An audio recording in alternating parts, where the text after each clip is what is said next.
sports fans out there? This is Robert with WTP Sports Dudes here live tonight on this Thursday. Week one is back. We got some Thursday night football action. I'm so excited. I'm watching the game now. We're going to talk about that a little bit later on. I got my man FanDuel Zaya of the FanDuel Zaya podcast here with me tonight for our Thursday night forecast. Uh, edition matchups on Thursday and Friday night. How you feeling? I'm good, man. Y'all know we back with another banger. Got that Texas dude to the right of me, man. Horns down. I mean, get it in while you can because you're going to be selling horns up about 4 o'clock on Saturday. Before we get into what we got on the slate, I got to ask you because I got to get your opinion on it. How do you feel about your brothers, Dallas Cowboys, sending Micah Parsons to the Green Bay Packers? Man, I don't know, man. What's up with Jerry, man? He crazy, man. I don't think he got it all in his brains no more. I just don't understand why they got that high powered offense. You know what I mean? Well, it looks high powered on paper, and you give up your best defensive player. It looked like they had a chance before that trade. Now I'm worried. And I thought Dallas was going to be one of those teams that was going to be able to bounce back once Dak Prescott was back healthy. But this move right here got me scratching my head, probably even more than the Dallas Mavericks trade when they sent Luka to the Lakers. I ain't understanding it. I don't know why it happened. I don't know how they couldn't have came up with the same amount of money to sign Michael Parsons. Maybe Jerry Jones and him was really beefing all like that. But man, that's a sad day for Cowboy fans for sure. Man, Jerry was in his feelings. Jerry was mad because he thought they gentlemen shook on a deal back in March. Man, they ain't been gentlemen shaking on no deal since what? 1950s? Man, Oh, today's price ain't yesterday's price, dog. yeah, exactly. Especially once guys all around you are getting these bags. Come on, man. You know you got to up my bag if they get in the bag. Facts. So I don't know what he was thinking about, but Michael Parsons is now going to be a Green Bay Packer, a team that is really good. They got a quarterback. They got everything that they really need. Now they adding a piece like Michael Parsons. That's going to be nice for them. I know he ain't going to like that cold weather, but he played at Penn State, so he should be cool. Facts. Let's get into some of this Thursday night forecast. Week one is here. What are some of the biggest storylines in college football right now? Um, I have to say, Arch Manning, man. All the hype surrounding Arch Manning. You know, they got this kid winning the Heisman. A lot of people got him winning the Heisman, and just to be that hyped up and only have 2 starting games under your belt with all the talent in college football is kind of wild to me. Like it's dudes all in all the Power Four conferences, and Arch Manning is the dude that takes the preseason throne of title odds of winning the Heisman. I think that is ridiculous, but we're gonna see if he can match the hype or not. But it's definitely still a lot more great storylines. With Arch Manning's hype going on, if this was any other year and it wasn't a Manning name on the back of that jersey, I think they'd be talking a lot about my quarterback and how we got a new starting quarterback who's a first year starter. He was the number 1 quarterback in his own class, respectively, and I want to see what he could do and see if he can lead the troops back to another playoff run. Yeah, I agree with you on that, man. I'm really kind of, even though I'm a Texas Longhorns fan, I'm tired of hearing uh, all the stuff about Arch Manning, man. And, he's constantly being talked about by everybody. Let the man go out there and play some football. Let him earn that talk. Let him earn it. He said it himself. I haven't even done anything. So I mean, I guess they got to have something to talk about. But it's so much in college football you can talk about. You don't got to keep on talking about Arch Manning and the fact that he's a Heisman front runner. The game against Ohio State, the Ohio State game in itself in Texas is enough to talk about. You don't even have to mention Arch Manning's name. So I'm kind of tired of hearing that too. But one of the things that I really want to see is there's some teams out there that I want to see if they can make some bounce back. I want to see if Alabama can bounce back. I want to see if Florida State can bounce back. And Melissa Graham sent us that daggone thing about the Miami tickets not selling and all these tickets that they still got available on a Miami team that's ranked did really well last year. What's going on with their fans? Are they waiting to see if the price gonna come all the way, way, way down? Are they not high on this team? Your stadium is gonna be sold out. Texas Stadium is gonna be sold out. Why isn't Miami Stadium sold out for a home game against the Notre Dame Fighting Irish? That thing should already be sold out.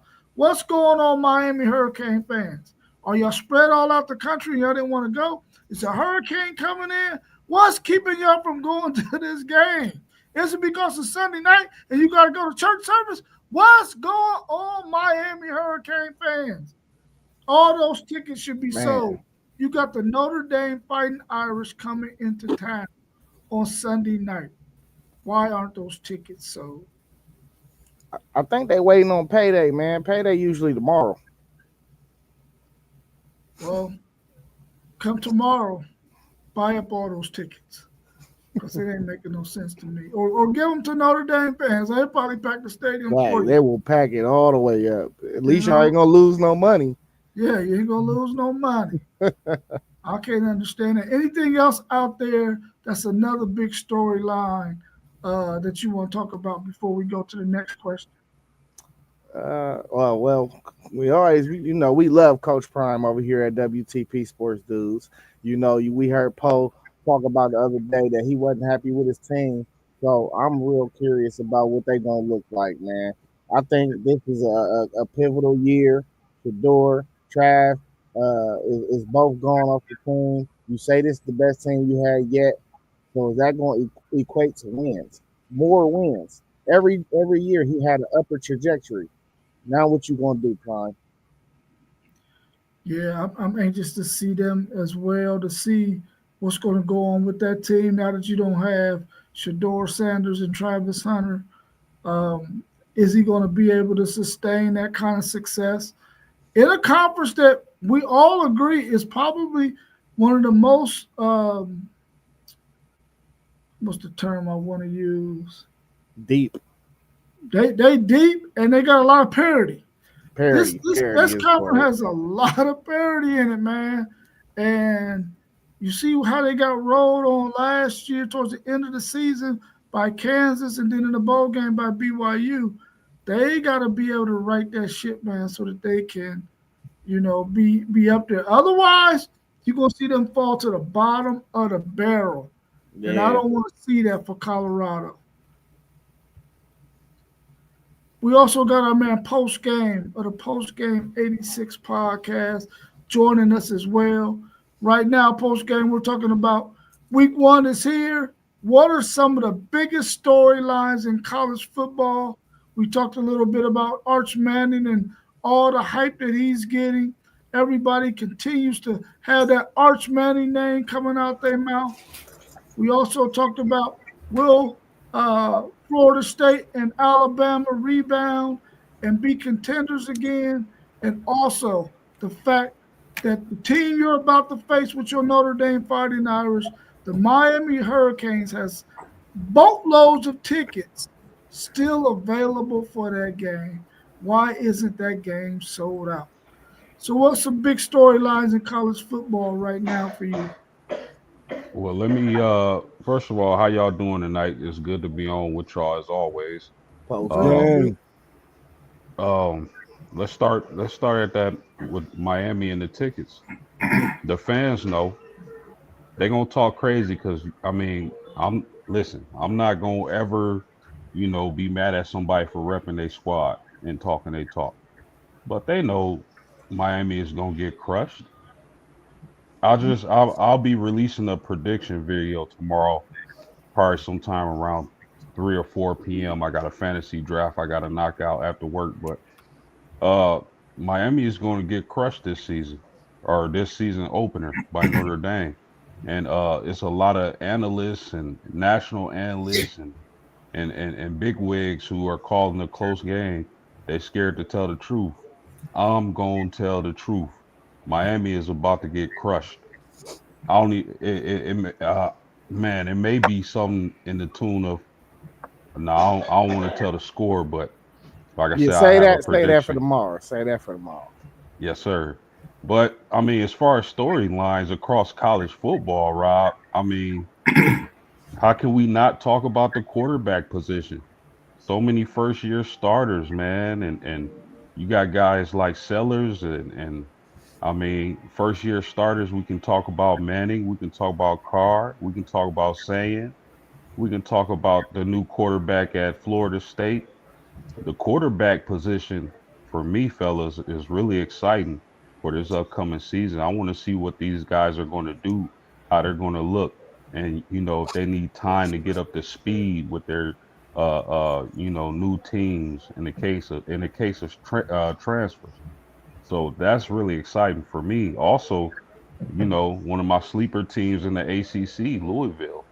I want to see if they can do something with Miller Moss. We already know about the running back they got with Isaac Brown, but I would like to see what Louisville talking about this season. So man, there's so many places we can go, but that quarterback position in college football, oh man, I can't wait to see it. Hey, post game before I let Moss go, I told Rob that everybody in Miami just waiting for payday, bro. You know what I mean? Payday usually tomorrow. You know what I'm saying? Them tickets gonna be gone tomorrow. Hey, that might be the case. That might be the case for sure. Good evening. Good evening. Good to see everybody, man. Appreciate you having me.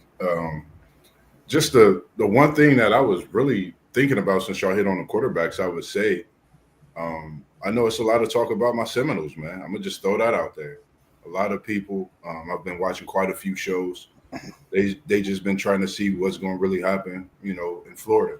Doak Campbell, as well as the HBCUs with, Deshaun Jackson, Vic, Eddie George, respectively, all coaching this season. I think, that's just something to look at and just be applauded for, just for college football, seeing former NFL Hall of Famers being at this point, coaching as well. I think that's good for the game and what they could teach these young men as well. So Arch Manning, Smitty, we got the big class coming this weekend. So that's been the talk of college football, I would say, since the end of the playoff run, as Ohio State held that national championship high.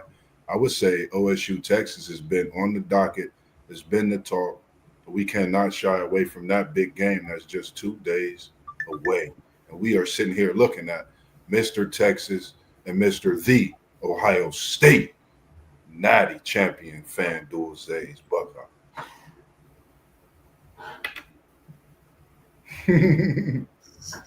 Respectively. Let's see what we got going on in the chat, and then we'll get to that next question real quick. Good evening, Robin. We appreciate you. Robin hit me up earlier today, y'all. She said, y'all need to be getting together, going out to some sports spot, and y'all should all be together watching this game. Y'all should not be separated. Y'all should be together. Nah, Miss Robert, that ain't a good idea because if I get to losing, bottles is flying. It's going to be a campus parlay, man, with Zay, man, for sure. That's right, Robin. Longhorns all day. Longhorns all day. Hey, she got you killed on the gear, though. I give her that.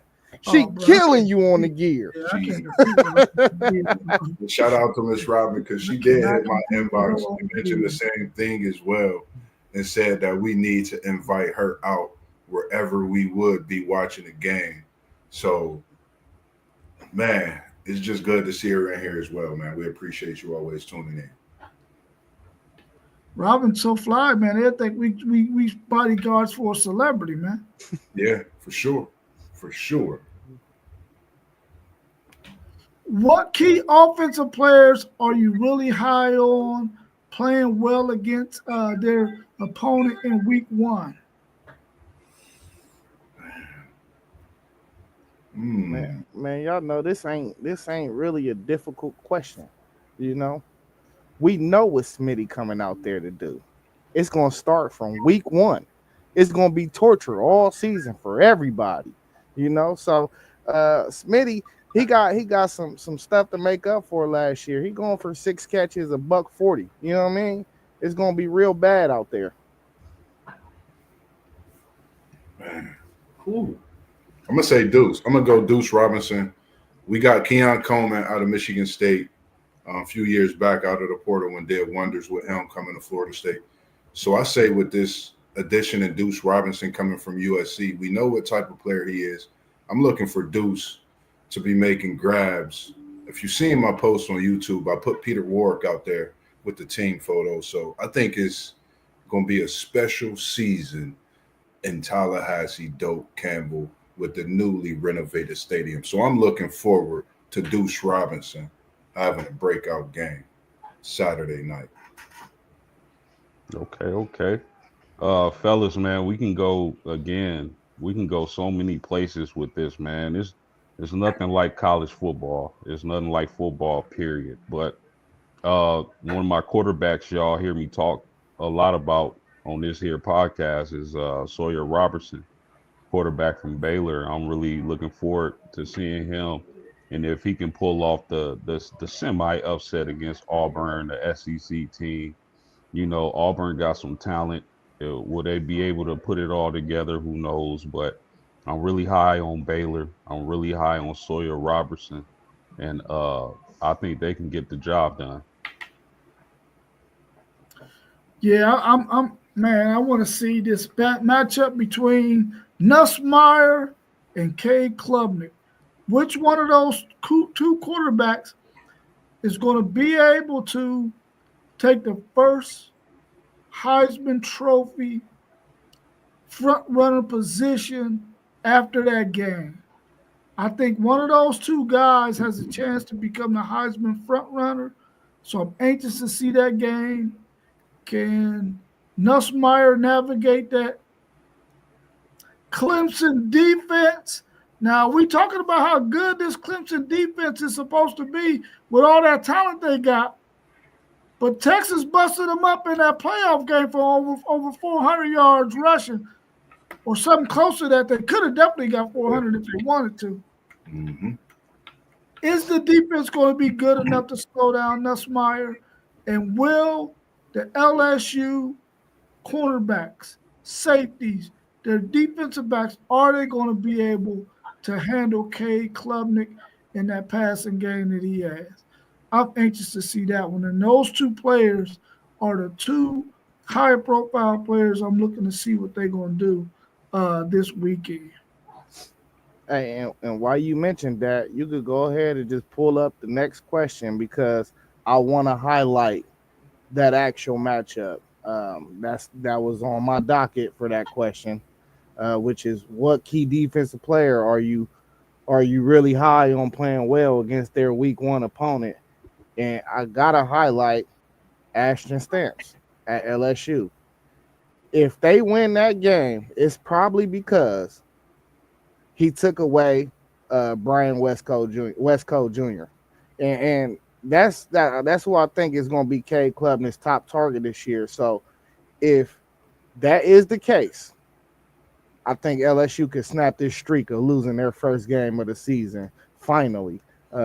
This up and coming season, this up and coming Saturday night. Or do they play Sunday? They play Saturday night. Yeah, they play Saturday night. And Westcott, he's a part of that super sophomore class, man. So, you know, he's definitely a big target of Klubnik's, man. That's, I think, a freshman that really got overlooked last year by, you know, some people, not all, but just look at his stats last year. He is definitely a great target. even the completion percentage, big playmaker as well. So I'm glad you mentioned that about Wesco as well. They got two dudes though. Yeah, the other one, he a senior. I forget his name. He crazy speedy. I mean, you looking at that type of. I'm not saying Cade Klubnik is Trevor Lawrence, or who was it they had before then? I can't think of the quarterback's name when they had Higgins and all those guys together. Did Higgins play with Watson, Deshaun? I want to say he might have played. They had Trevor Lawrence then before that it was DJU. He played with both of them. Higgins played with both of them, I believe so. And before that it was Deshaun, I believe. Yeah, I think he played with both of those quarterbacks. It reminded me of that, them weapons that Clemson had when they was taking deep shots. They both that type of threat as well. Man, Norfolk State getting popped. Yeah, they look horrible. What's the score on that one? 13-0. Is that Boise State? Because I have Boise State and the points on that one. I ain't putting no bets or nothing on it. Yeah. Now, Boise State losing by 10. Oh, man, that's how Florida defense, man, probably stepped up because they was that first drop. Boise getting out coached, man. They getting out coached. Yep. Who you got? Who you talking about defensively? Defensively, I'm going to South Carolina, and I'm looking at Dylan Stewart, coming off the edge for the Gamecocks. I want to see if he can be disruptive and cause Virginia Tech all kind of fits, and just be that dominant pass rusher coming off the edge, man, in a big game against Virginia Tech in Atlanta this weekend or Sunday. So that's who I got my eyes on. It's one player I really haven't looked at as much as we know WTP looked at him and been scowling and waiting for him to get down Saturday. I'm looking at Colin Simmons, man. I think when you talk about a big game, I could have went, I would have been biased if I would have said Darrell Jackson, but I'm looking at Colin Simmons, man. You talking about a player with his elite talent. You talking about a game, and I was speaking to someone, and I told him this is probably one of the biggest games in OSU history. This is bigger than the game when they played them years ago with Colt McCoy. It's that big of a game, and I haven't heard no Buckeye fan talk more about Colin Simmons coming to this game than any other player when it comes to Texans. That's all they talk about. We ain't been talking about none of them dudes. I'm talking as far as in the fans I see when I'm out and about. I'm at work, so I see quite a few. So they do mention Colin Simmons when it comes to that Texas team. Hey, well, I respect what you said, but they locked in with us. We ain't locked in with them. I be telling y'all that all the time, bruh. I'm ready to cause this smoke right now because Saturday high noon, we got the Ohio State Buckeyes taking the field against these Texas Longhorns. And we can't act like it's not nothing to see right now. We can't act like it. Hey, they going to be locked in the stadium with us. Not the other way around, bruh. They said not they the other way out around. They said they walking out proud. That's what I heard. Yeah, you got to hold your head high when you take a L. They teach you sportsmanship as a baby. What you talking about? But yeah, what happened to you? What you mean? I ain't no sore loser. I am not a sore loser. I am not a sore loser. That's one thing I hate. And I know you guys broke the game down and did a wonderful preview, but it's really going to be interesting to see Caleb Downs and how he's used in that defensive scheme at Ohio State with Patricia as the new D coordinator. And, just how they use him to disrupt the flow of that Texas offense, man. That's very interesting.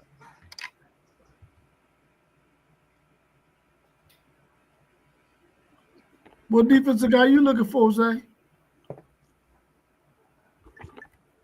Or did you already go? Oh, He said, "I'm getting ready for high noon kickoff." Where's your Texas hat at this evening, Unc? I'm not gonna say much, but I'm gonna just ask you that. I made him take it off. I told him it was Muhammad. It's upstairs. It's upstairs. I didn't bring it down in the studio with me. Hey, listen, man. But I don't need it. Man, listen, they got them 4 new starters on that offensive line. I'm looking for Kenyatta Jackson to ring all that noise on the field that we've been hearing about. You know, I got something very special for the people. It's coming tomorrow.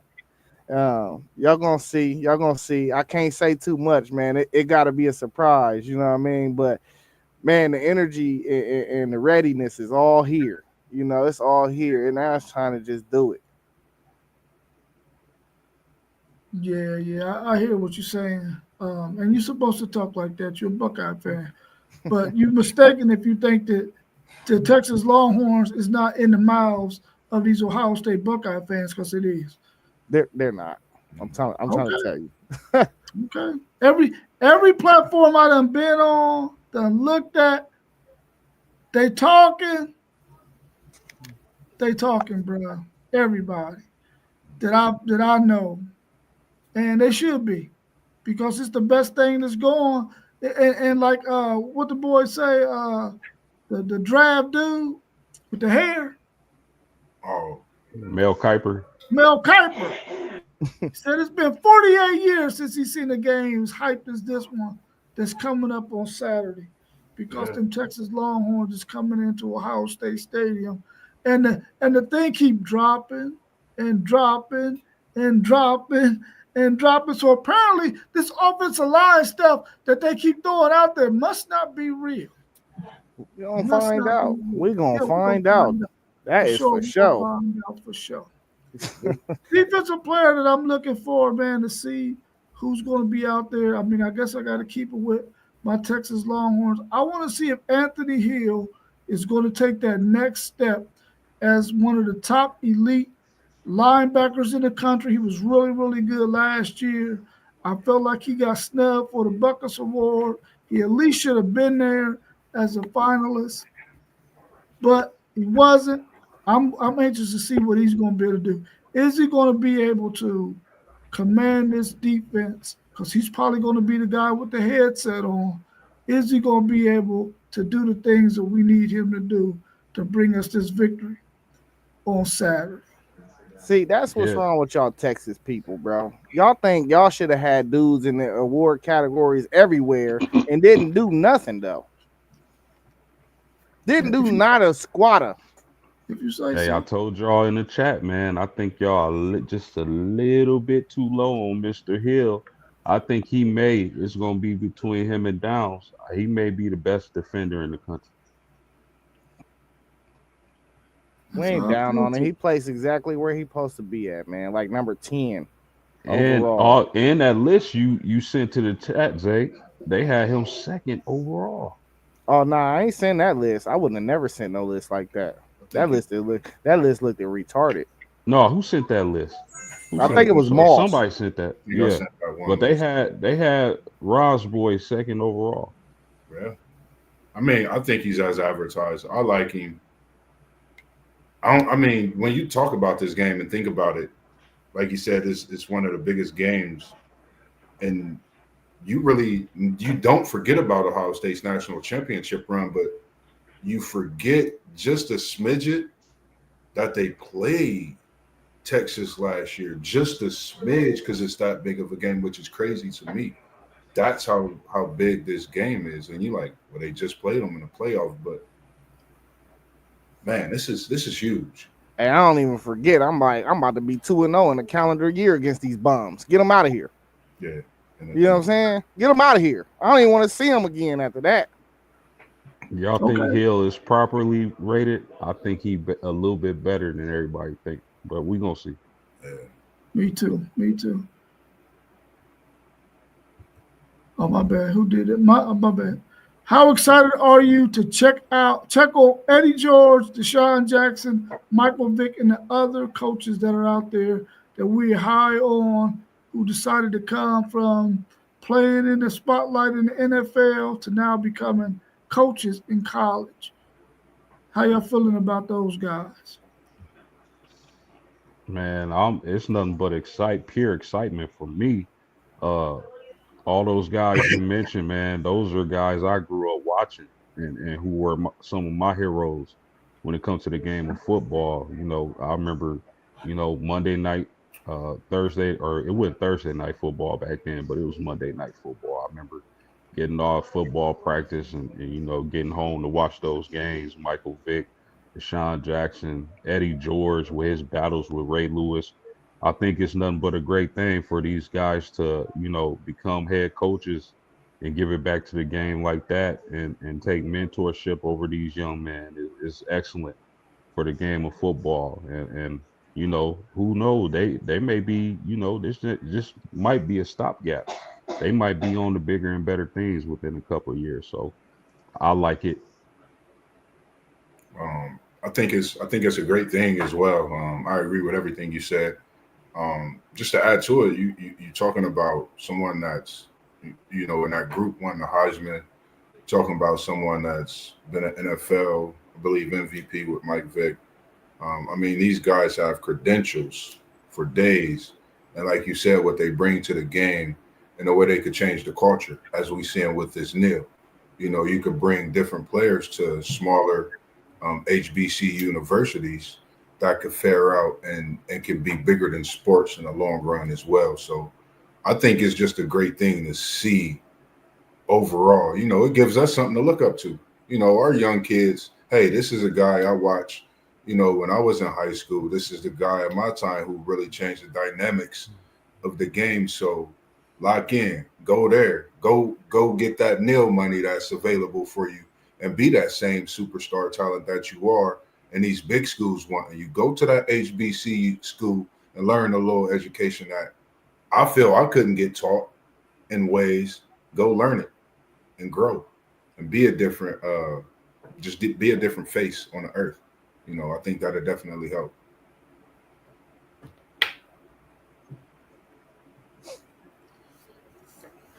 Man, they got some tough situations though, man. They're at places where it's going to be tough. Mm-hmm. It's going to be tough. It's going to be tough. I just hope that they can at least solidify themselves as becoming a good coach to where they can possibly take a coordinator position, a step up or two, and then possibly become a head coach in the Power 4 ranks at some point. Because I'm looking at Norfolk right now. Well, I was looking at them earlier, and they don't look good at all. Now, maybe they don't have the talent as good as Townsend, but they do not look good at all right now. And so I'm hoping that those guys can at least, and I would like for them to stay at an HBCU, but I know HBCUs can always replace their coaches because it's just the tier that they're on. They can always find an up-and-coming guy, either played at that university or something like that. They don't necessarily got to have a big name like you got in Michael Vick, Deshaun Jackson, and Eddie George, which Eddie George is coaching at a group of 6 school, which is Bowling Green. But I think those guys, man, got to fare well so they can get an opportunity elsewhere. But that may not be what they want to do. They may want to stick and stay where they at. They ain't like they need no bread. But I would like to see them on the next level, man, for sure. Really having an impact on some of the players' lives that we know are going to make it to the NFL. So hopefully that can happen for each of them.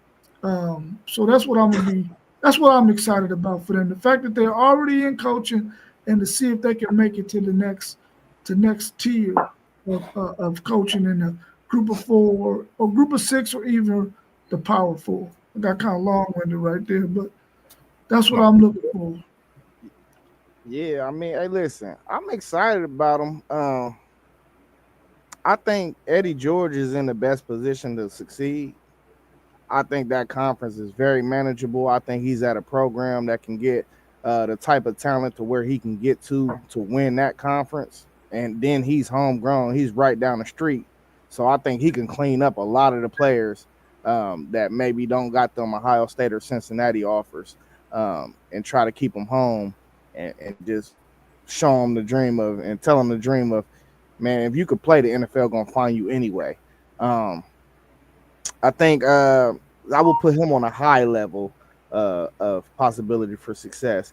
Now I will put Mike Vick on the mid tier, just for the simple fact that, like you said, he had an HBCU, so maybe if he go get some inner city kids and he'd be like, yeah, the campus is beautiful and we got a lot of girls down here, and that might work and get you some talent. You know what I mean?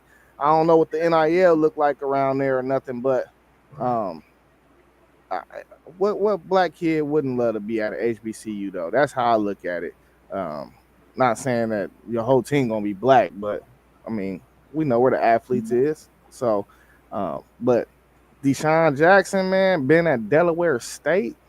I don't know what he gonna do out there. I know they play football down there, but man, when I think of Delaware State, I don't know nothing about Delaware State. I just think of like, I don't know what I think.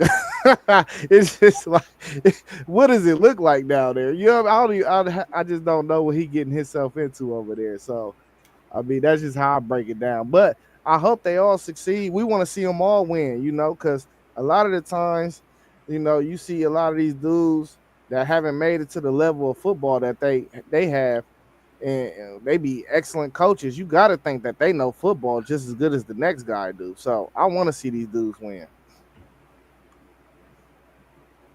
All right, y'all. I was gonna put this Boise State thing on there, but I'm not, because they getting thumped right now, 24-7. About to go into the fourth quarter. Hey, Moss, you can't. If these games is on, you can't count these picks, bro. Yeah. We can't count this pick at all. So, what's y'all's thoughts on Boise State down 24-7? I know they on the road at UCF, but they were a 5.5 point favorite. The over and under was 61.5. So, what's y'all's thoughts on this game? I know post game mentioned earlier that they getting out coached. What's y'all's thoughts?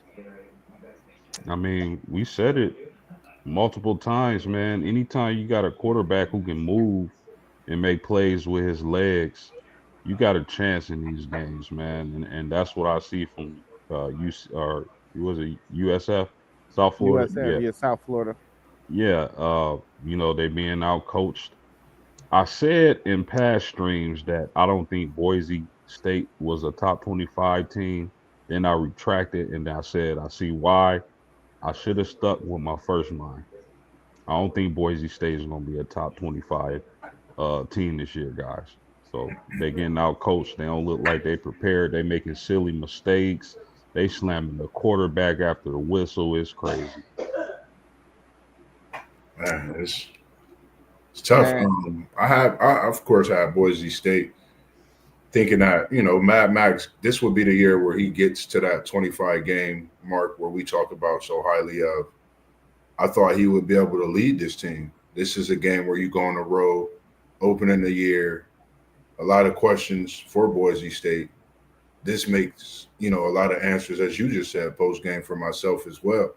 I really didn't look at Boise State, you know, feeling like as far as in where to rank them. But this, I would say not 25, but is this, you know, hats off to how good South Florida really is. You know, when I was watching that game and felt that they could get away with it early. So seeing that they're up this late in the game, man, hats off to them. And like you said, the coaching staff as well. Man, you know what I've been seeing since I've been watching this game? I've been seeing one team is just tougher than the other one. Bro, USF been laying the wood on them on defense. They've been hitting them, receivers crossing, running backs, quarterback. They've been hitting everybody. That's all I see. I mean, sometimes you could just snatch somebody's heart out. I feel like that's what's going on. They did, yeah. I'll second that. And I hate that I got to second it behind an Ohio State fan, but listen, I second that, bro. That first drive that Boise State had, they looked good. But I'm telling you, even on that drive, UCF was still hitting. They ended up getting a fumble. They just kept smacking you in your mouth, smacking you in your mouth, smacking you in your mouth. They done took Boise State's heart.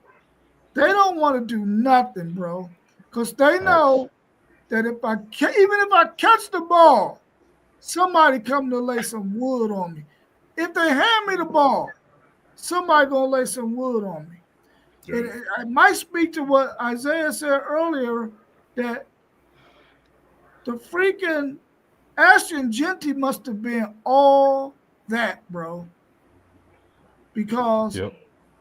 what you see now out of Boise State in this game, and I know it's just the first game, but don't you think for 1 second people that's watching this game ain't gonna look at it and say, "Oh, let's just be physical with them. We be physical, they're gonna fold up." Yeah. And this UCF team, USF team is they laying the wood on them, man. So I think that Mad Max need to get his stuff together, because even though he's throwing some good balls, he's making some mistakes too. Yeah. They're gonna have to get this ship righted, man. Otherwise, they will not be the Group of 6 team representing the Group of 6 in the CFP. Because I think they're gonna get popped a couple more times. Yeah. Getting the snot beat Hey, out. I don't know if y'all seen the quarterback run that they called back in the No, first half. I didn't see Bro, he broke like 5 tackles, bro. Come on, man. Yeah. Like that's just like where the toughness. Like, he broke like 5. I know they called it back, but still, it was crazy. It's a South Florida team too. Yeah, that's a big physical quarterback, man. That's true, but 5 tackles, post 5. Hey, they just scored again. It's 30-7. It's over. This South Florida team, we got to think, if we think about the last few years, even through the pandemic time, I know a couple of schools I think folded or they switched conference, however everything went. But this was a school that went through some things as well. So, seeing this South Florida school where they are putting it on a Boise State team, this is not just any team. This is Boise State. This is going to be talked about throughout the college football season, and it's going to be all eyes on South Florida now. And I think when you come out, you smacking them in the mouth, like you say, and as WTP Sports News be saying when he said, knocking the snot out of them, this is what's going down. So shout out to South Florida, man, as we sit here talking about them. Boise State, Mad Max, get them troops together, because we know this is not how the Broncos do what they do. And, y'all got to show us, was Ashton Genty Boise, or is there more in Idaho besides potatoes? Yeah, I'm really impressed with Todd Orlando's defensive calling, how he got them boys out there playing. Yeah. Todd Orlando was in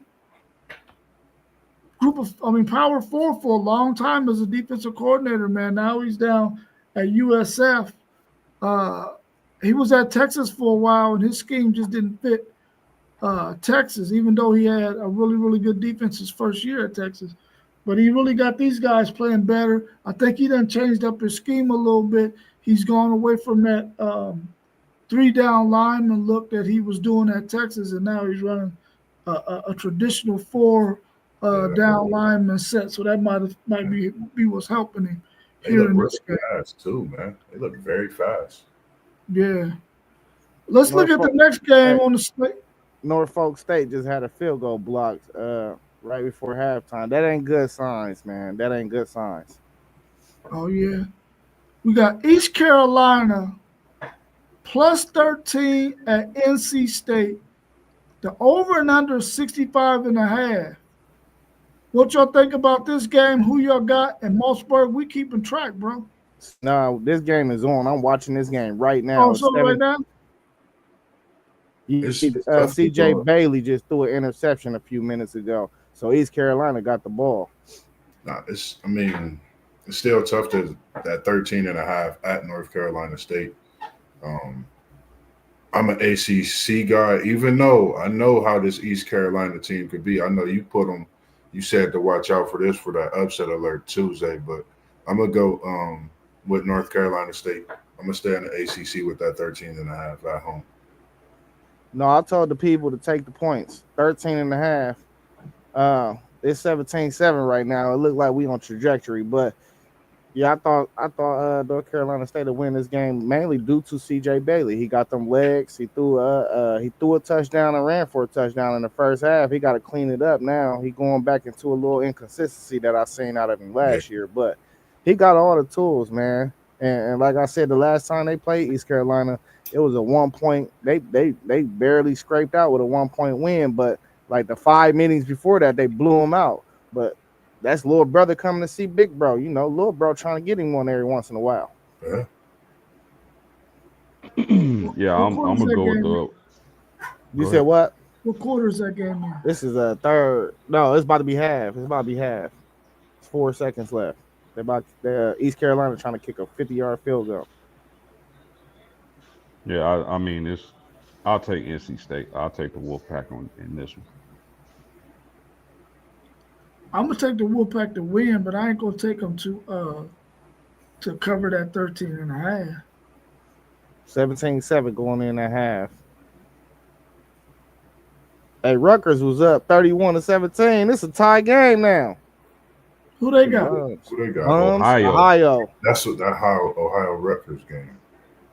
It's good. That's good news for me. I picked Ohio in the upset. You said Rutgers was up in that game? Yeah, they was up 31-17 at one point. You know, the Bobcats, though, they a team, I think in the last few years, if we watch it, they be doing that. They had them big games where they score high and they be in them type of battles.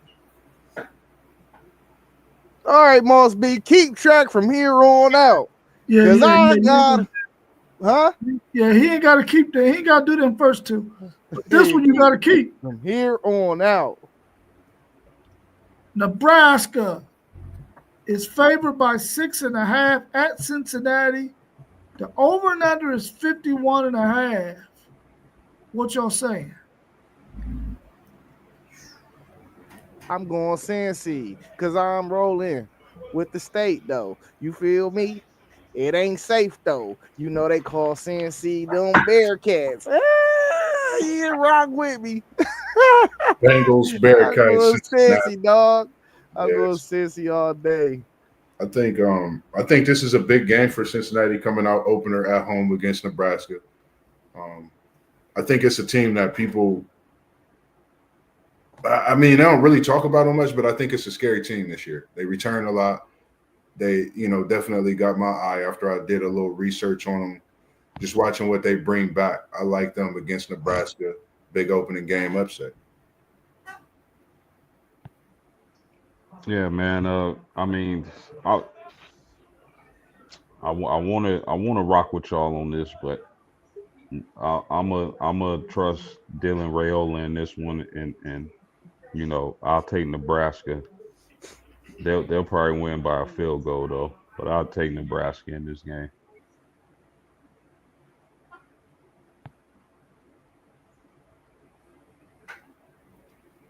Where he go? Oh, he ducking. We got ducking the pick. Coming right back. He jabbed out real quick. He ducking the pick. He'll be coming right back in because he was looking like he wanted to make his selection, like he was trying to think about who it was. And we have Miss Robin coming in. She said, "Ow, I feel angry. Waffle House with fried Buckeyes on the side." Zay, every comment that come in, when it comes to them Buckeyes, I think they only going to be coming to you because we know that you are the man with the floor this evening, knowing that your Buckeyes have this national championship. They start to reign this coming Saturday at high noon. So the next question that we have on the docket, and what make you? What's your any thoughts about this Nebraska Cincinnati game, real quick before we go to the next one? Who you talking to me? Yeah, just both. Yeah, I got Cincy, man. I gotta see. Raiola didn't throw nothing down the field last year. I gotta see like if you gonna throw something down the field. I know what I'm getting out of Brandon Sorsby. He gonna sling it around the yard a little bit. You know what I mean? I ain't got no faith in Raiola slinging that. They led the country in screen passes. Like, you know what I'm saying? Like, come on now. What we doing? You feel me? He was a 5-star quarterback. Sling the ball, bro. Anything you got on that one post game? Yeah, I mean, it's gonna depend on that receiver core, man. They got new receivers over there in Nebraska, so we'll see if they're able to make a connection with Rayola. So, but I mean, I would say the defense of Nebraska concerns me more. I don't know if they got enough to be a winning team with so many departures from last season. So we'll see. Yeah, since he got 3 brand new receivers from the portal too, they just switched up their whole receiving corps. So and that's where they struggled at last year, big time for real. They had some drops. They had some drops and not enough separation out there for real. So we're gonna see what happened with these 3 new dudes. They sound confident in them though. You know what I mean? They seem like they like them. The next one we have Auburn at Baylor. We know post game is spoken very highly of these Auburn Tigers. I mean, these Baylor Bears. Rob, you there? Yep, he's there. Came Nah, back. he froze. Nah, his stuff is jacking up. I can hear him, but I can't hear him. Oh, there he is. Can you hear me now? Yeah, good. Yeah, let's get your pick on that Cincy. Don't slide past that one. He was like, I don't want no blemish on my record. Yeah, we got to get your pick on that. I want no blemish on my record, man. I'm taking NC State in that game. I don't think they're going to cover. No, Nebraska. Who was the spread on them? Oh, Nebraska, Cincinnati. I think they could cover that, and I think they can beat Cincinnati. My internet over here going ham. Nah, you good. I already So know. I got Nebraska. Cool. Then the next one we got up is that Auburn at Baylor. I think they have Baylor at 2.5. Don't know if that's because of them being at home or not, but over and under is 59.5. This is a pretty good game. A game that I don't think a lot of people talking about. I think this is a game we could look back on come week 5, week 6, respectively, seeing where both teams are in a conference. I think this could really set off each, the winner of this game. Thoughts on this game, starting with you, Zay? Man, I'm going Auburn, man. Listen, I know we say a lot about the quarterback, Arnold, but one thing I need people to understand is that Oklahoma offense was one of the most putrid offenses in college football last year. Pound for pound, Auburn got blue chips to stack up with like some of the top programs in the country, pound for pound. So if they even get any resemblance out of Arnold being a 5-star quarterback that he is, I expect them to have a better year than they did last year. They got Eric Singleton over in the portal, who was my top receiver in the portal. So, I mean, listen, don't go out there trying to win a game. Don't do too much. Spread the ball around, and I think they'd come out of there with a win, man. I like Baylor, but one thing people not saying about Baylor is how bad their defense was. Their defense was bad, but Baylor, like the Texas Techs of the world, the teams that like the run and gun, they usually always kind of sort of statistically have bad defense because they want to play fast and speed the game up and have more possessions in the game. So I'm not just going to judge it off of that. But another thing too is this is a hard game to pick because Baylor won their last 6 games last year. You know what I mean? They won their last 6 games, like, and they returning a lot. So it's really not an easy pick, but I'm gonna go like when I'm on the edge and on the threshold, I always go with what team got more talent, and to me, that's Auburn. What's your thoughts on this one, post game? Yeah, man, I'm taking the Baylor Bears. I've been saying it all summer. I'm big on Sawyer Robertson, and it's not just Sawyer Robertson, man. Their running back Bryson Washington is a dude. I like their stability more. Like Zay said, they ran off 6 straight games to end the season before getting beat by LSU in a bowl game. But uh, I think when you talk about breakout players in college football, I think Sawyer Robertson is that dude. I really believe he can play himself into a first round draft pick. Uh, so I'll take Baylor in this game. Auburn, Zay is right. Auburn does have some talent on that squad, but can they put it together? We'll see. So I'm taking Baylor in this game. I'm taking the physicality of Auburn and the fact that they got some skilled guys in this game. And I think their running game is going to be able to keep Sawyer Roberts on the sideline. That's his name, post game, Sawyer Roberts? Sawyer Robertson. Robertson? Yeah, I think they're going to keep him on the sideline with that running game, man. And I think Auburn is going to be able to control the tempo of the game, control the clock, and all that good stuff, man, and get this victory. I got them covering that 2.5.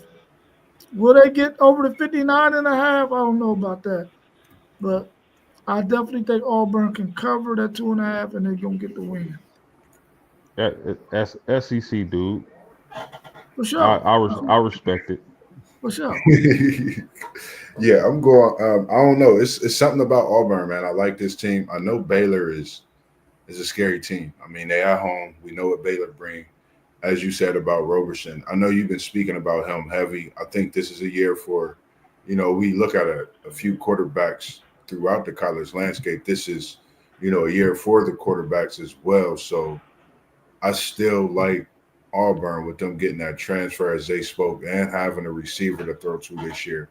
I think when you get that experience and you bring that to the locker room, I think certain, times it can be effective. And I think with Auburn, I think this is one of those years where it could be very effective for that locker room and for that team, having someone at the quarterback helm that you could really trust. Nothing against the previous quarterbacks, but I think not having someone young helps too for Auburn moving forward. So I got Auburn, and I'm going to take the 2.5 as well.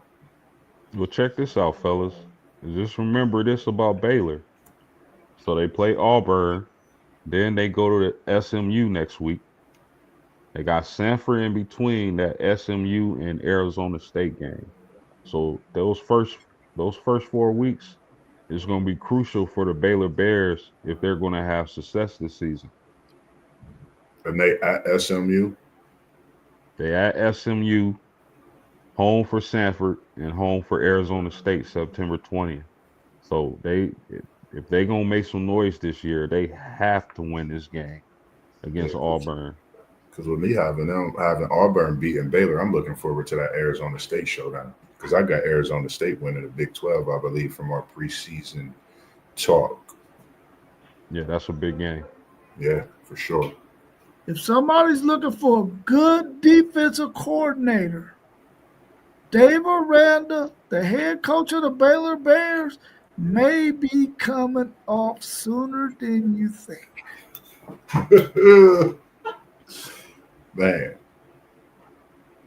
I think that next one we have up on the slate is one I know everybody been waiting for to start the season again, especially without having those magnificent sons of his there winning along with the other guys, Horn, Wester, some of those other guys. And that's that Georgia Tech at Colorado. I think this also is, one of the not so talked about games, but I think it's a big game. I think it's, a very big game. Our hearts and thoughts goes out to the King family, knowing what he's dealing with his family as a player.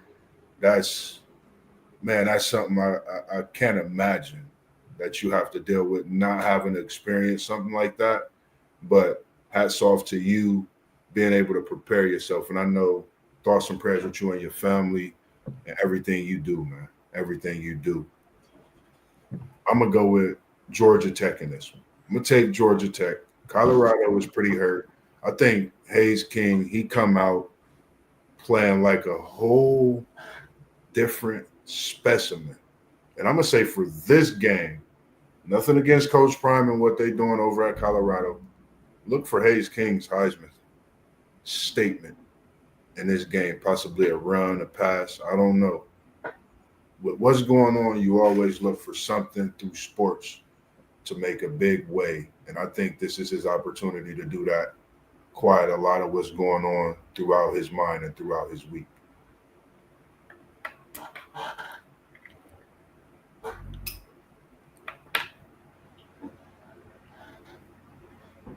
Man, I guess I'll go. This is a really tough game for me to call personally. Like Moss said, shout out to the King family, and I just hope everything goes well for them and they make it through these times. But as far as football, man, I just think there's more questions on the Colorado side.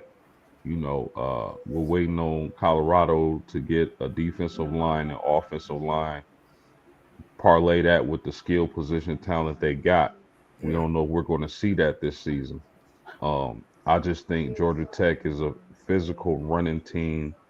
I think Colorado would keep it close early, but Georgia Tech eventually pulls away with that running game. So I'm gonna take Georgia. I hate to say it because my heart telling me to take Colorado, but I'm gonna go mind over heart, and I'm gonna take Georgia Tech.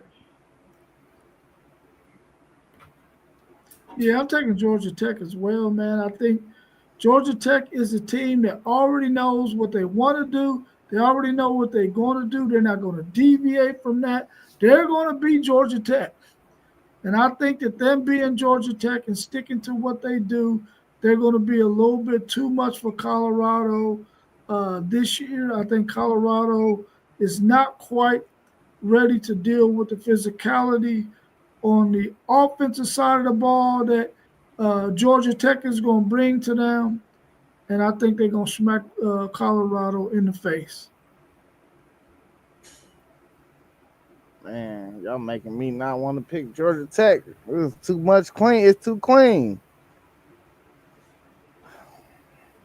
I'm listen. I had Georgia Tech, but now I really want to switch my pick. Man, I'm going Colorado, man. I'm going Colorado. They at home. You coming in last place anyway. Man, they at home, man. It's that different altitude. Them boys on Georgia Tech might get winded. This is a game I stayed away from though on my ticket. It's just too hard to pick it. But I think Coach Prime been trying to light a fire under his team. I don't think he not happy with his team. I think he just been trying to lock them in. So, yeah, I'm gonna give Colorado the slight edge. I think Salters and King is gonna be whoever make more plays between them is gonna have to win the game. I think losing Eric Singleton is a big blow to Georgia Tech as well. Yeah, Zay. I mean, I was gonna say that, man. Salters, if anybody could surprise us and get the job done in that game, it could be Salters. It could be late game heroics, and Colorado get the W. So I wouldn't be surprised if that. Like I said, man, my mind telling me Georgia Tech, my heart is telling me Colorado, but I gotta go with Tech in this game. Yeah, it was like the same for me too, because like I had Colorado on my paper with the check, and I switched it over. Just the injuries for me, and when you say next man up at Colorado, I like what Prime is built in there, but I don't think he's built for those next men up to be prepared for the type of seniors that Georgia Tech bring with this offensive line. You're talking about a team that runs the ball, they run the ball. That's tough to combat against when this is what they do. This is their identity. They know what they're doing, and they're coming in healthy, minus Singleton, which is a big loss. But I think that next man up for Georgia Tech is ready for something, when it comes to whether it's offense or running that ball as well on the line. So, and the thing is this, fellas. Overall, what do they do in the Big 12? Throw the ball. Right. I don't even think Colorado is built to deal with a team like Tech, man. It's a rebuild in the receiving room, but they nothing. It's not the talent they had last year when it comes to having a Jimmy Horn, Wester, Travis Horn catching balls, Shador throwing them. Nothing against Salter. I think he's going to be a good, great talent, but I think when you're talking about Colorado rebuilding, you're rebuilding that wide receiver room compared to what you had a year ago. So, a lot of these things plays in factor. Now I want them to come out and definitely show me something different because, of course, nothing against Colorado. We're going to be with them, but we just picking Georgia Tech, with this one. I've been a fan of Florida State, and I know what King and that running back room could do for Georgia Tech. So that's just my pick this weekend. I think the Big 12 is probably moving away from that spread wide open kind of offense. I think they're trying to become more of a running conference. What their issue is they can't get them trench guys because all the trench dudes is going to SEC, Big Ten, Notre Dame. So if they can get their trenches together on both sides of the ball, which is going to be very difficult for them to do, which was a huge issue that Texas had when they were in the Big 12. I don't know if they're going to ever be able to do that, but I think they are trying to get away from so much pass and be more balanced and run the football, especially since they've added teams that's what they like to do. They don't necessarily like to spread you out like the Texas Techs, the Oklahomas, and teams like that were in the Big 12 maybe 4, 5, 6 years ago. Do y'all think that Prime is going to have to? This is third year in Colorado. If they don't fare so well, is he going to have to get him some new coaches in there? I mean, he been getting new coaches in there for real. I feel like, Marshall Faulk, Warren Sapp, is his second year. The OC, what's his name? What's the OC's name? I can't think of the offensive coordinator's name. This is second or third year. Yeah, I think this is his second or third year. I mean, they all really new for real. I don't know. I think they got to stay the course. As long as you keep elevating every year and you're not regressing, I think you good.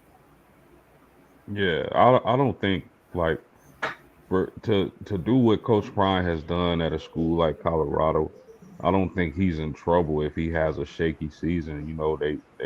I think they got the right coaches. They got a lot of experience, a lot of coaches that young guys respect if they know anything about the game of football, which these young guys do. So I think if they have a okay season, I think he'll be fine. Coaches will be fine.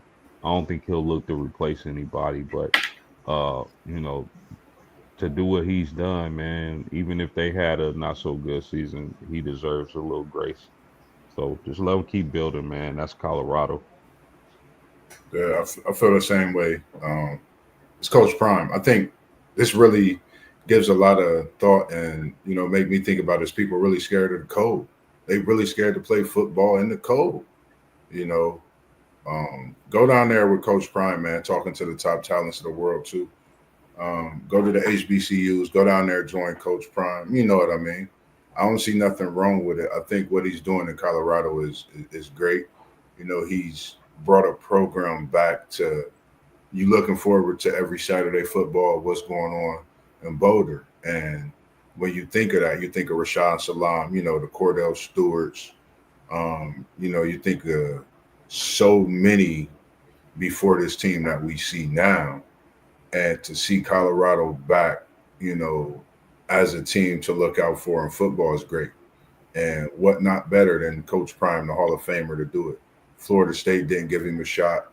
He's doing something that's changing the way of college football in Boulder. So I'm all for it. Continue to build what you built, and your time is coming. And as you say, we coming, and I believe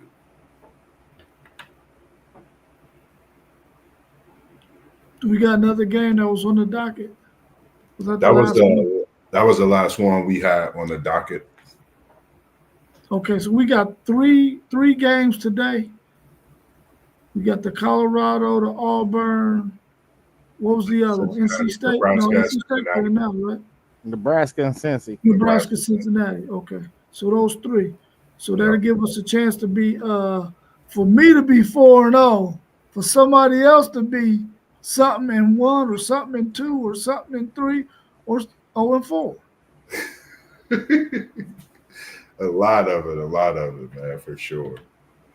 Cool. So you got everybody's picks, Mossberg? You know what everybody Yep. got? I got everything wrote down. I'll take a picture and send it in the chat once we get off too. Yeah, it's probably gonna have to go down as winning percentage as opposed to record, since T1 and Parlay Poe ain't on here and we don't know what they picking. Oh, it ain't too late for them to pick. They could put their pick in the chat. Tell Parlay Poe to send us that pick ticket. Yeah, put that pick in the chat if y'all watching. Yes, sir. Hit that rewatch button, T1 and Parlay Poe. Anybody else out there, make sure everything at the bottom of the screen you tap like as well. Then just some thoughts about the Dallas situation. Nobody really talked much, but I think I overheard.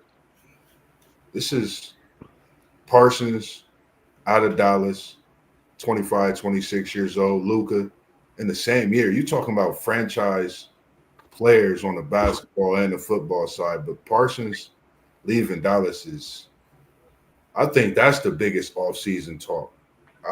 Going to Green Bay when Green Bay trying to figure some things out. I think that not literally, I think that puts Green Bay in another echelon in that NFC. Just getting Parsons, I think it's that big for Green Bay. You talking about the cheeseheads going wild, part one. Because Mike is going to bring a whole different dimension to the defense.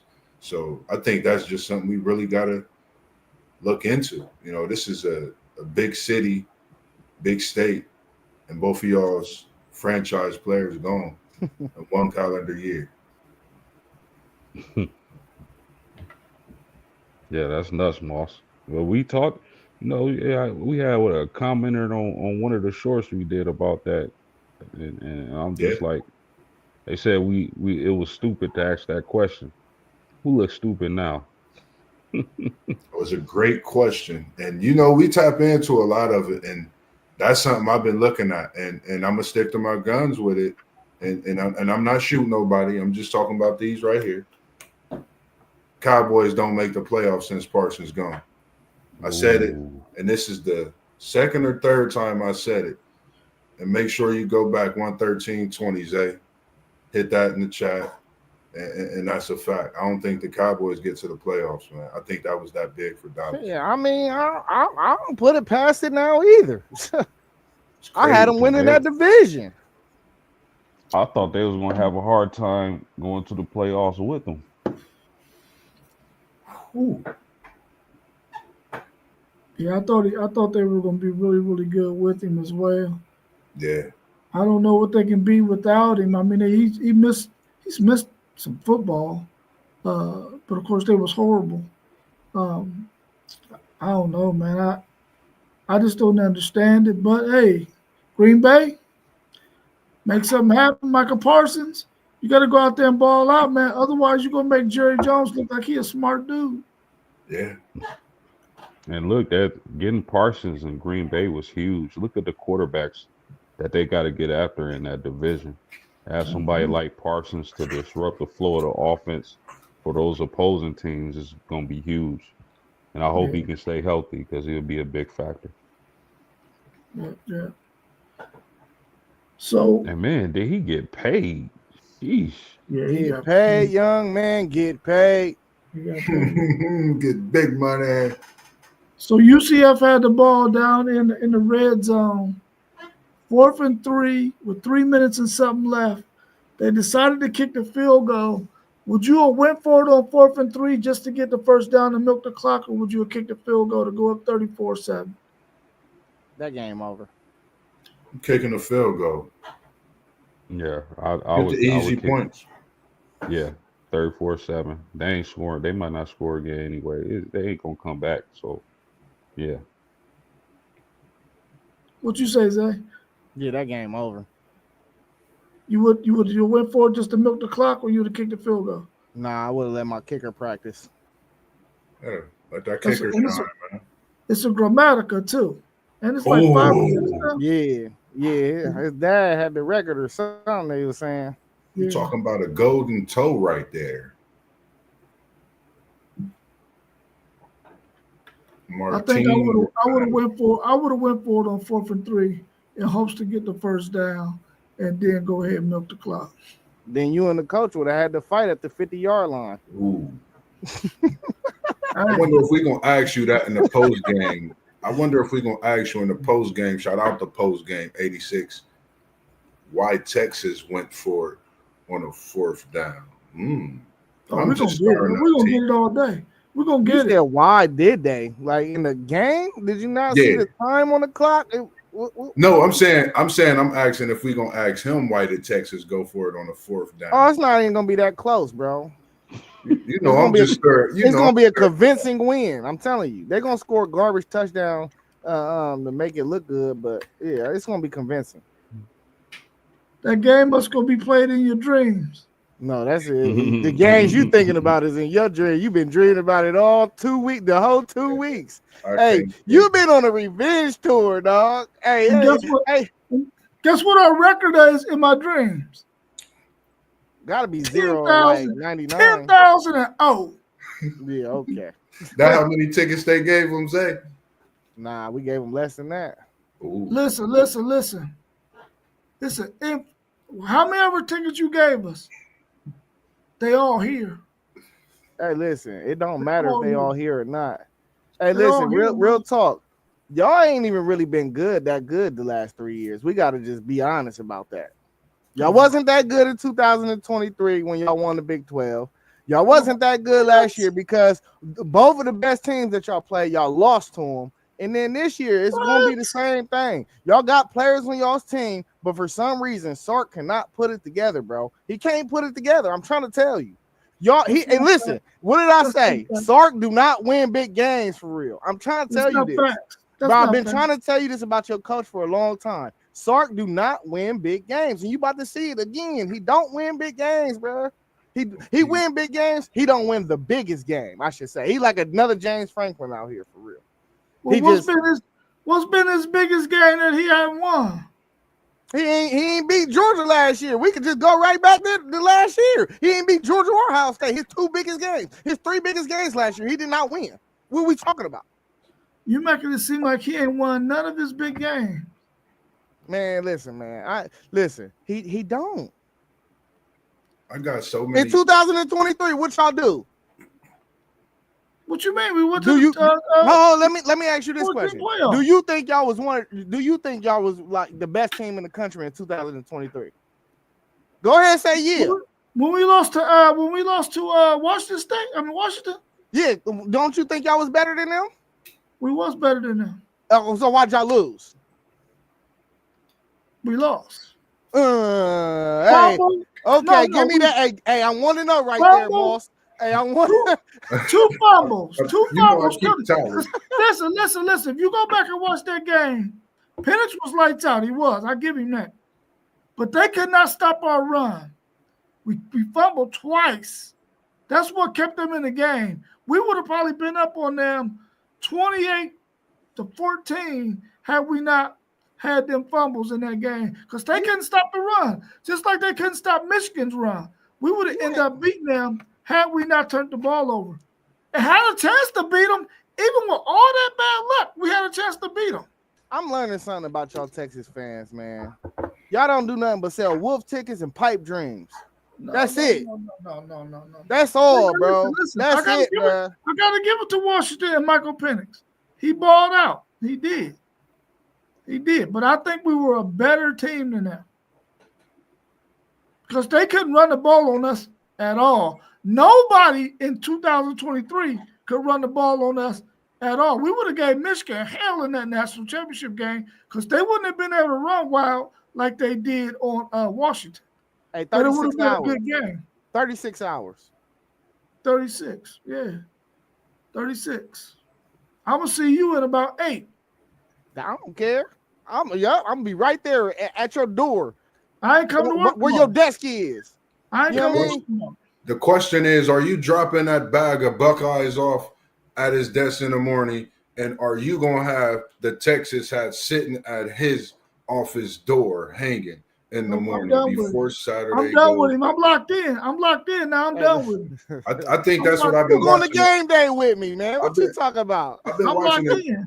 I've been watching it the whole stream, and ladies and gentlemen, we're gonna save all that smoke for Saturday morning. Make sure you tune in, because when I say you're gonna see FanDuel Zay locked and loaded with all his Buckeye, I'm not even gonna call it shenanigans. I'm gonna call it his fan gear, his buck nuts, his hoopla, everything you could imagine he gonna have on, as well as WTP Sports Dudes. He gonna be Texas, hook him out, and he just gonna be ready to go, because this game is, like he said, the biggest, as they've been talking, I think, in the past 48, 50 years. This is a historical game. Saturday afternoon at the shoe. Man, any thoughts? Anybody before we get up out of here for tonight? Any other topics on there? No, that's it for me. That's it for me. You doing a video tomorrow, Post? Yes, sir. All right, cool. Talk to the. What time did you want to try to get that video? Talk to the people. Let them know. No, I'm not sure yet. Tomorrow, I'll be off work early, and I got a fantasy draft, so sometime after that, man. I'm gonna keep y'all posted though. Cool, man. I'm definitely locked and loaded. Looking forward to my Seminoles against these Crimson Tide coming in. I've really been ready for this game since last year as well. As soon as I seen it on a docket, it's not much to be said when it comes to my Seminoles, man. I just know everybody gonna be tuned in at 3:30 watching us. Like, I'm gonna be tuned in at the high noon game, but I'm gonna be up at about 6 o'clock having coffee and getting ready for our talk in the morning, as I get me a little cat nap before that noon kickoff, because it's just gonna be much needed with the day of football we got coming up. Zay, you trying to get down to game day before we go on stream or right after we get off stream? Oh, it's right after, for real. Oh, that's gonna be jumping. Yeah. Yeah. Hopefully, Moss don't drag us 30 minutes after the damn time Hey, to look. start. I'll keep my mouth closed when it's time to shut it down. You already know what to do. The old roll call. Yes, sir. Oh, roll call, boy. You hear that sound? Everybody coming. Yeah, y'all know Moss don't care about that 30 minutes. Man, Hey, we just glad T1 ain't gonna be up at 8 o'clock. and make sure y'all step out Friday night football, man. We Centennial at South tomorrow, City League TV on Facebook. Make sure y'all tune in to that as well. I'm going to Grisso's tomorrow to see some of the cats from On Texas Football tomorrow at Grisso's from 4 to 7. So I'm going to go there tomorrow when I get off work. Oh, man, shout out to that, man. Appreciate all that as well, all the love that you're going to be around. It's going to be stacked with Longhorn fans. Man, stop saying that. No, it ain't, man. Stacked with Longhorn fans. They already got like 150 RSVPs already. Bro, I'll go there with you. That's how bugged out I am. I'll go there with you. What you talking about? He said he'll call Brutus Hey. and tell him to eat steakhouse outside They ain't taking over nothing. Y'all not taking over nothing. He gonna go and he gonna go like this and have his Texas t-shirt on under his Ohio State shirt. I'm with y'all. I'm with y'all. I'm with y'all. I lost a bet. Oh man.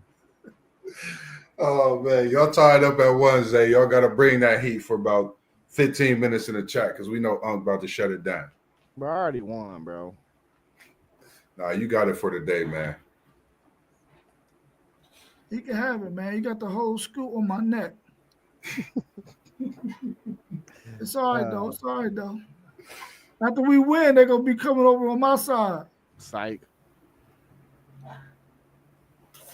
All right, y'all. Well, that's it, man. Let's go ahead and close out. Let's do it. As we always do. Appreciate y'all tuning in. Peace. Make sure y'all follow everything at the bottom, like and subscribe. We out of here. Parlay Poe, Blitzburg, T1 City League, Parlay Poe, FanDuel Zay, Post Game, Level Up Sports 10, and the man that put us all together. WTP Sports Dudes. We out. Peace.